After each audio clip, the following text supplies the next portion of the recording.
মানিকগঞ্জে অবৈধভাবে পেট্রোল মজুদ ও অতিরিক্ত দামে ডিজেল বিক্রির অভিযোগে দুই ব্যবসায়ীকে ১,৭৫,০০০ টাকা জরিমানা করেছে ভোক্তা অধিকার সংরক্ষণ অধিদপ্তর।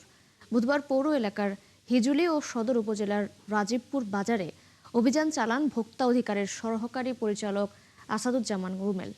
গোয়েন্দা তথ্যের ভিত্তিতে হিজুলি বাজারে ১৪০ লিটার পেট্রোল মজুদের অপরাধে রিশাদ এন্টারপ্রাইজকে ২৫,০০০ টাকা জরিমানা করা হয়। এছাড়া সদর উপজেলার রাজীবপুর বাজারে অভিযান চালিয়ে মিলন এন্টারপ্রাইজকে অতিরিক্ত দামে ডিজেল বিক্রির দায়ে ১,৫০,০০০ টাকা জরিমানা করা হয়।